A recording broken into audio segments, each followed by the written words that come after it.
안녕하세요. 국민대학교의 정구민입니다. 이 수업은 전자공학부 4학년 디지털 제어 수업인데요. 지난주에 졸업생 분께서 입장권을 기증해 주셔서 학생들이 다 모터쇼에 다녀왔거든요. 그래서 그 갔다 온 내용들을 정리하는 발표입니다.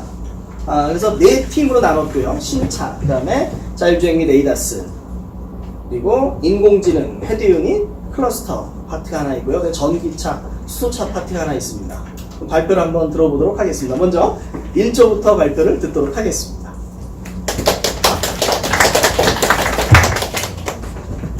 저는 전자공학부 시대학번 임두인이라고 합니다. 전자공학부 박현입니다. 기기시스템공학부 최상현입니다. 전자공학부 일상학번 김주현입니다. 전자공학 정한봉입니다. 안녕하십니까. 2019 서울 모터쇼 신차 특징 및 동향에 대해 발표를 맡게 된 최상현입니다. 지금부터 발표를 시작하겠습니다. 이번 2019 서울 모터쇼에서는 약 30여 종의 신차가 발표되었는데 저희는 이제 그 많은 신차를 다 발표하기엔 좀 무리가 있을 것 같아서 특별한 특징이 있는 차들에 대해서 조사를 하였고 어떤 자동차의 재원보다는 기술적인 측면에 대해서 발표를 하겠습니다. 그래서 보시면 첫 번째로 현대 소나타 인스퍼레이션, 둘째로 쌍용의 코란도, 셋째로 랜드로버 레인지로버 이보크, 네 번째로 쉐보레 타오, 다섯 번째로 제네시스 G90, 그 다음 포르쉐 911 카레라, 시트로엥, 에어크로스, 마세라티 르반테 트루페오, 그리고 전기차인 세미시스코 D2를 발표를 하고 이들 통해서 알아볼 수 있는 신차 동향에 대해서 발표하도록 하겠습니다. 가장 먼저 현대 소나타 인스퍼레이션입니다.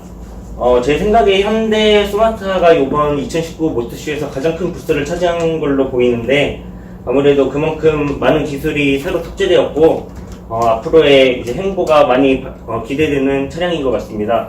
그래서 이제 특징으로는 국내 양산차 최초로 태양광 패널 시스템을 탑재하였습니다.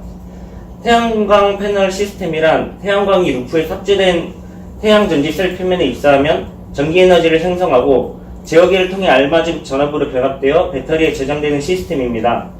현재 적용된 1세대 태양광 시스템은 실리콘형 솔라 루프로서 여름철 하루 58%, 겨울철 30%까지 배터리 충전이 가능합니다. 이를 통해서 연비 상승 효과와 더불어 이산화탄소 배출을 줄일 수 있을 것으로 예상됩니다. 다음으로 현대 디지털 키 시스템 지원입니다. 현대 디지털 키 시스템은 스마트폰으로 원격으로 시동을 켜거나 차문을 열고 닫을 수 있고 그 차량 운전자의 정보를 받아와서 그에 알맞은 맞춤 서비스를 지원하고 있습니다. 다음으로 카카오아이를 최초로 적용하였습니다. 카카오아이란 카카오와 협력해 개발한 음성인식 대화형 비서 서비스입니다. 뉴스 브리핑, 일반 상식, 스포츠 경기 등 다양한 카테고리로 구성되어 있고 음성 명령을 통한 공조장치 제어도 가능하게 됐습니다. 다음으로 원격 스마트 주차 보조 시스템을 지원합니다.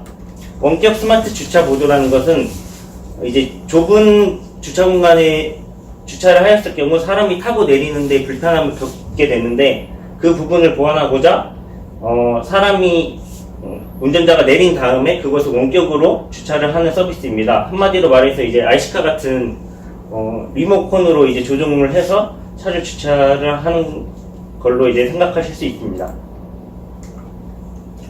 다음으로 쌍용 코란도의 C300입니다. 특징으로는 스마트 미러링을 지원합니다. 스마트 미러링이란 사진에서 보시는 바와 같이 스마트폰에 있는 화면을 내비게이션에 띄워주는 기능입니다. 이것은 이제 양방향 통신이 되기 때문에 스마트폰의 모든 기능을 내비게이션으로도 구성할 수 있습니다. 애플 카플레이 및 안드로이드 오토라는 앱을 통해서 연동이 가능합니다. 또 자율주행 2.5 레벨에 도달한 딥 컨트롤 패키지를 탑재하였습니다. 자율주행은 약 6단계로 나뉘는데 먼저 레벨 0, 사람이 모든 것을 제어하는 단계입니다. 이 단계는 자율주행 시스템이 전혀 들어가지 않은 단계입니다. 다음으로 레벨 1은 운전 보조 시스템인데 사람이 운전 대부분을 제어하고 모니터링하게 되는 시스템입니다. 어드밴스드 스마트 크루즈 컨트롤, 긴급 제동 시스템, 차간 거리 유지 시스템, 차선 이탈 경보 시스템 등 중에서 한 가지만 작동하는 단계입니다. 다음으로 레벨 2는 부분적인 자율주행 기술로서 위 기술 중 2가지 이상이 작동하는 단계입니다. 여기까지는 차량에 대한 모든 부분을 운전자가 담당하기 때문에 사고가 났을 경우 모든 책임을 운전자가 지게 되지만 실질적으로 레벨 3 단계부터는 운전하는 주체가 사람이 아닌 시스템이기 때문에 사고가 났을 때 이것을 누구 책임으로 하느냐에 대한 법적 논란이 많이 이루어지고 있는 단계가 레벨 3입니다. 그래서 레벨 3는 시스템이 차량 제어와 운전 환경을 동시에 인식할 수 있는 단계로서 긴급 상황 발생 시에만 운전자가 직접 운전하도록 되어 있습니다. 다음으로 레벨 4는 완전 자율주행 단계로서 레벨 5와는 운전자의 개입 여부에 따라 달라집니다. 레벨 5는 운전대가 없는 무인차로서 사람이 관여할 수 없는 자동차입니다. 또 코란도는 어댑티브 크루즈 컨트롤 시스템을 탑재하고 있는데, 어댑티브 크루즈 컨트롤이란 고성능 레이더와 카메라가 전방 차량을 감지하여 전방 차량과의 속력을 일정하게 유지하는 시스템입니다. 어댑티브 크루즈 컨트롤은 기존에 있던 크루즈 컨트롤과 달리 고속도로뿐만 아니라 일반 도로에서도 차선 중심 추종 제어가 가능합니다. 또 크루즈 컨트롤은 일정한 속력을 그냥 유지하는 시스템인 것과 달리 어댑티브 크루즈 컨트롤은 앞차와의 간격을 유지할 수 있는 좀 더 진보된 기술이라고 할 수 있겠습니다. 어댑티브 크루즈 컨트롤은 레벨 3 단계의 핵심적인 기술이라고 할 수 있습니다. 그 외에 사각지대 감지 시스템, 차선 변경 경보 시스템 등등의 다른 보조적인 많은 시스템을 지원하고 있습니다. 다음으로 랜드로버 레인지로버 이보크입니다. 이 차량은 48V MHEV 기술이 적용되었는데, MHEV란 마일드 하이브리드 자동차로서 기존의 하이브리드 자동차와는 다른 점을 보입니다.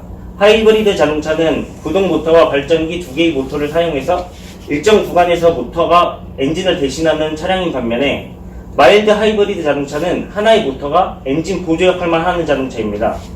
차량에 장착된 48V 리튬이온 배터리가 차량 운행 시 에너지를 저장해 엔진 구동을 돕습니다.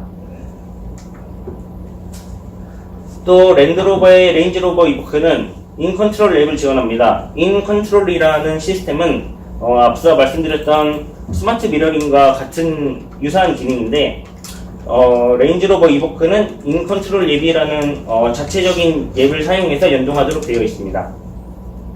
세계 최초로 클리어 사이트 그라운드 뷰, 클리어 사이트 룸 미러 기술이 적용되어 있습니다. 클리어 사이트 그라운드 뷰라는 기술은 전방 180도 시야를 제공하는 기술이고, 클리어 사이트 룸 미러 기술은 후방 시야를 HD 스크린에 띄워주는 그런 기술입니다. 그 외에 인공지능을 통해 운전자의 선호도를 학습해서 시트라던가 실내 온도를 자동으로 세팅하는 기능을 갖추고 있습니다. 다음으로 쉐보레 타호입니다. 이 차도 역시 스마트 미러링을 지원하고 어댑티브 크루즈 컨트롤이 탑재되어 있습니다. 프론트 시트 센터 에어백이라고 해서 이 기능은 이제 차량이 사고가 났을 때 앞좌석에 앉은 사람들에 한해서 좀 더 보호해줄 수 있는 에어백 시스템입니다. 다음으로 제네시스 G90입니다. ANSCC라는 내비게이션 기반의 스마트 크루즈 컨트롤이 탑재되어 있습니다.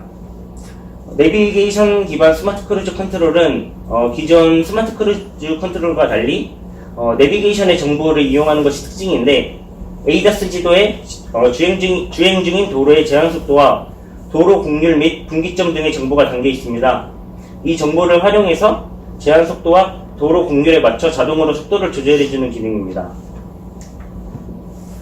다음으로 액티브 노이즈 캔슬레이션 기능을 제공합니다. 이 기능은 이제 차량 내부로 들어오는 소음을 제거해주는 기능인데, 소음이 발생하게 되면은 그 소음과 같은 증폭과 반대 위상을 쏴줌으로써 그것을 중첩시켜서 소음을 제거하는 원리입니다. 또 SEA라는 기술이 탑재되어 있습니다. SEA는 안전하차 보조 시스템으로서 차량이 시동을 끄고 사람이 내릴 때 주변에 차량이 접근하고 있는지 알려주는 시스템입니다. 특정 조건을 만족해야 하는데, 먼저 시동이 꺼진 후 10분 후에는 배터리상의 문제로 작동을 하지 않습니다. 다음으로 본인의 차 속도가 3km/h 이하여야 작동이 가능하고 상대 차량의 속도가 5.76km/h 이상이어야 감지할 수 있습니다. 또 기존의 차로 유지 보조 시스템인 LKAS와 다른 LFA 시스템을 탑재하고 있습니다. LFA란 차로 유지 보조라는 것으로 기존의 차선 이탈 방지 보조 시스템은 시속 60km/h 이상에서만 사용이 가능했는데 LFA는 0에서 150km/h에서도 작동할 수 있습니다. 다만 어댑티브 크루즈 컨트롤을 항상 활성화하고 있어야 합니다. 이 두 가지 LKAS와 LFA의 가장 큰 차이점은 곡선을 주행할 때 LFA는 차로의 이제 중앙을 정확히 트래킹하는 반면에 LKAS 시스템은 조금 그 차로에서 살짝 벗어나면 다시 안쪽으로 넣어주고 조금 벗어나면 다시 넣어주고 하는 시스템이기 때문에 LFA가 조금 더 부드러운 곡선 주행이 가능할 것으로 보입니다.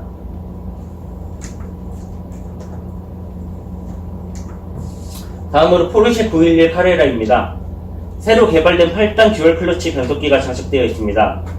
듀얼 클러치 변속기란 수동 변속기의 효율성과 자동 변속기의 편리성을 모두 갖춘 변속 시스템으로서 운행 중 운전자가 조작할 필요가 없다는 점에서 자동 변속기와 같지만 기본 원리는 수동 변속기의 원리를 기반으로 하고 있습니다. 두 개의 클러치를 이용해 변속을 빠르게 하는 것이 특징입니다. 아래 보이는 사진은 포르쉐의 듀얼 클러치는 아니고 메르세데스 벤츠사에서 개발한 듀얼 클러치 변속기입니다. 또 포르쉐 911 카레라는 세계 최초로 웬 모드를 지원합니다. 웬 모드란 포르쉐에서 독자적으로 개발한 기술인데 젖은 노면에 대해서 빠른 주행이 가능하도록 안전한 주행이 가능하도록 지원하는 시스템입니다. 마찬가지로 어댑티브 크루즈 컨트롤을 탑재하고 있고 열 영상 카메라가 포함되어 있어서 야간 시야 지원을 하고 있습니다. 다음으로 시트로엔 U15 에어크로스입니다. 마찬가지로 어댑티브 크루즈 컨트롤을 탑재하고 있고 어드밴스드 그립 컨트롤이라는 기능을 추가하였습니다. 어드밴스드 그립 컨트롤이란 푸조 SUV에 장착된 첨단 주행 모드로서 가속 페달의 섬세한 컨트롤이 요구되는 환경에서 안전한 주행을 지원하는 기술입니다.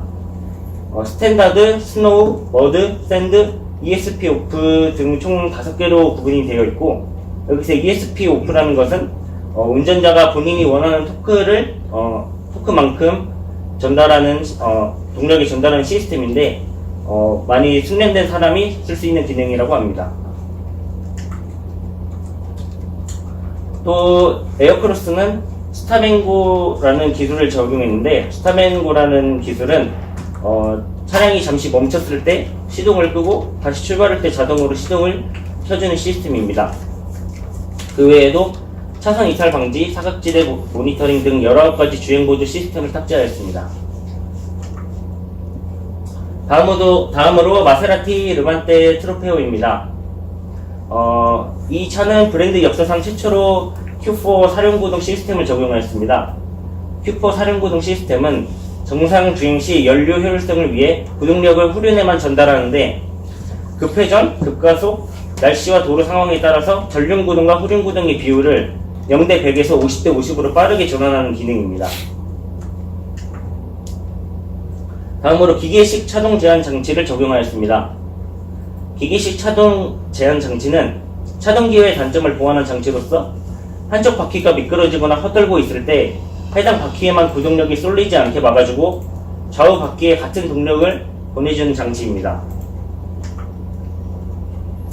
또 코르사 주행 모드가 적용되어 있는데 코르사 주행 모드란 일반적으로 고급 스포츠카에 주로 탑재가 되어 있고 기어 변속을 신속하게 하고 서스펜션 높이를 낮춤으로써 가속 성능을 극대화하는 데 도움을 주고 있습니다. 사륜구동 시스템을 적절하게 제어해서 힘을 잃지 않으면서도 안전성을 보장하고 있습니다. 여기까지가 일반 차량이었고 세미시스코 D2는 전기차입니다.